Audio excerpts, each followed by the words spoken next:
So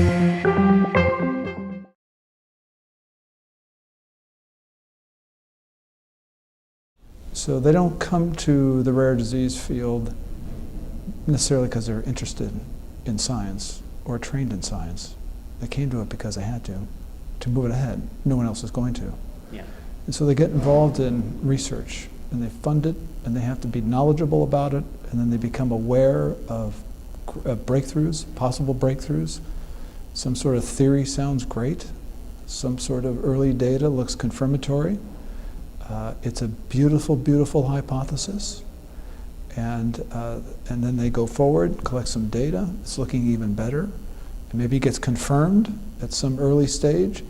And then they start to run into resistance, that there isn't acceptance. There's not acceptance by the broader scientific community because it might not conform to what the science community is used to seeing and is operating around. And so they can't break through science with their breakthrough.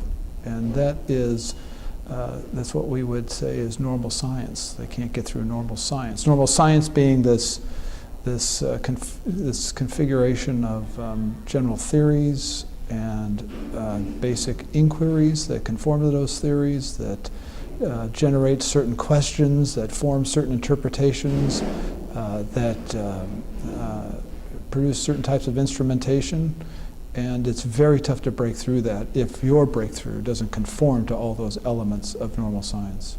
So what I was trying to do with that article is to let the rare disease people know, those who have not come to the rare disease research through their interest in bioscience, their interest in biology or medicine or just research.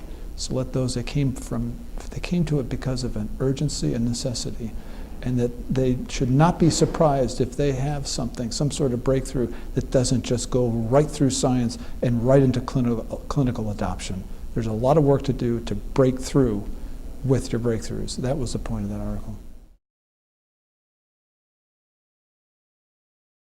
If you got a great breakthrough, it's not enough unless it perfectly conforms to normal science. But if it perfectly conforms, it's not a breakthrough.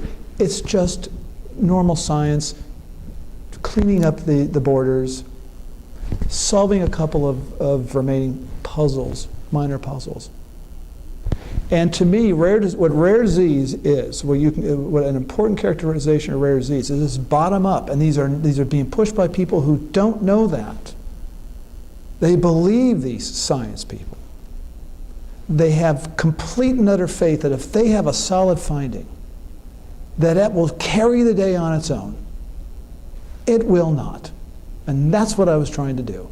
Gird your loins, prepare yourself, and I was also saying to the FDA, NIH, and others who are in the business of training rare disease advocates on research, include this in your research. The difficulties and the challenges of taking something all the way through.